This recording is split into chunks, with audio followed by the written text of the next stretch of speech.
César Chávez es nacido en 1927 en una familia de granjeros migrantes mexicoamericanos en Arizona, Estados Unidos. Fue el segundo hijo de una familia de 6 hermanos. Las condiciones y la pérdida de las tierras familiares, debido a la Gran Depresión americana, lo empujaron desde una muy pequeña edad a concientizar sobre su entorno y condiciones.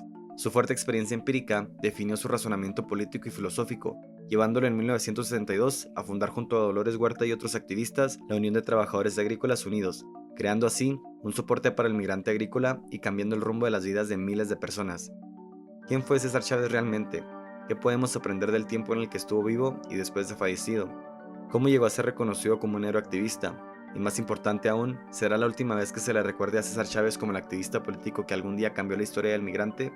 Yo soy Filosofía Sin, y esta vez embarcaremos en la vida de un activista que fue recordado por mucho tiempo como un héroe, y que hoy, con cada día que transcurre, su figura y su validez se balancean entre una cuerda de conflictos en discusiones locales y nacionales. Prepárate y disfruta el conocer sobre César Chávez, el ocaso de un ídolo generacional.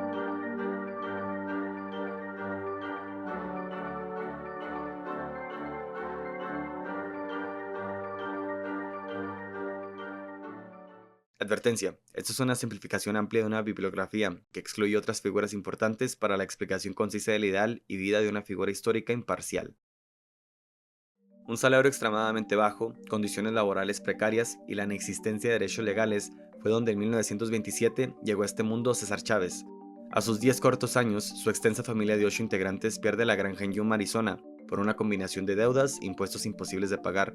La familia de César fue después desalojada por un abogado que reclamó las tierras. Esto empujó a la familia de César a emigrar y trasladarse hacia el Valle Central de California. Por previo conocimiento que tenía la familia Chávez en la cosecha de tierras, terminan como agrícolas trabajando tierras. La inestabilidad creada en la familia Chávez de pasar de ser propietarios a ser otra familia explotada en el trabajo agrícola estadounidense hace que César empiece por crear una aversión profunda a la injusticia estructural en el sector agrícola. La vida académica de César no fue tan larga, teniendo que abandonar el octavo grado por necesidad económica. Recordando las largas jornadas de trabajo, la disciplina extrema en un espacio laboral injusto y segregaciones en niños mexicoamericanos, César empezaría por crearse una identidad y dignidad fuerte para así resistir y sobrevivir en la vida laboriosa del sur estadounidense. A los 18 años, en 1946, justo después de la Segunda Guerra Mundial, César se enlista al servicio militar y pasa 2 años de su vida en el ejército de la Marina estadounidense. Fue enlistado principalmente a bases en el Pacífico como Guam, pero nunca llegó a participar en ningún combate activo. El propio César describe esta experiencia como difícil y decepcionante. Discriminación racial, estructuras altamente jerárquicas y un sentimiento de alienación fue lo que para César destacó más del modelo militar. Se puede decir que su paso por el ejército fue ordinario e internamente conflictivo, solo tal vez exponiéndose a estructuras disciplinarias que pudiesen fortalecer su rol como organizador social en un futuro. Al terminar su estadía en la Marina, César regresa a California, a la ciudad de San José.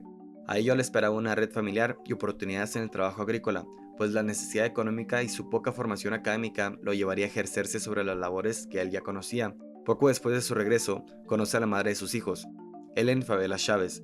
Nacida cerca de Arizona, en el estado de Nuevo México, ella formaría parte crucial en la administración y soporte sentimental para el movimiento de César.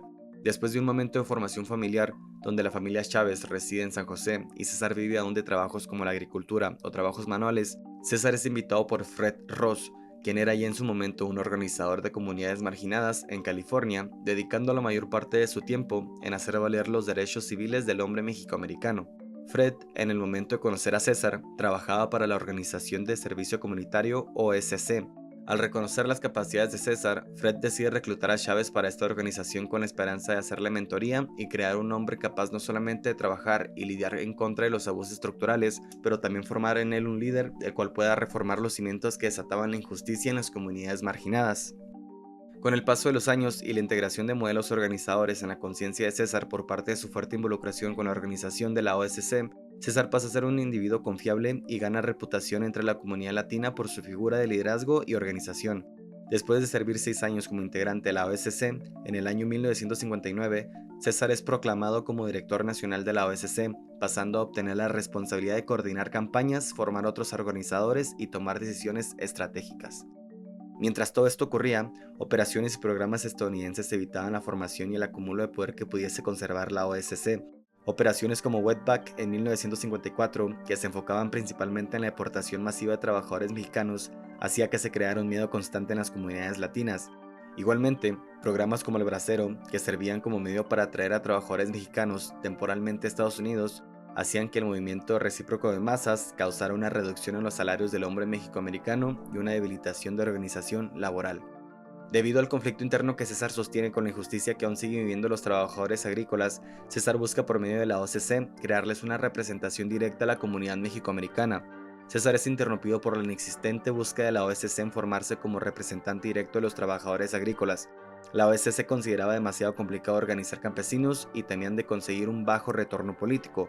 Esto crea una disyuntiva entre el ideal de César y las visiones de la OSC, y como producto de esto, César renuncia en 1962 a la OSC y se traslada a Delano, otra ciudad en California.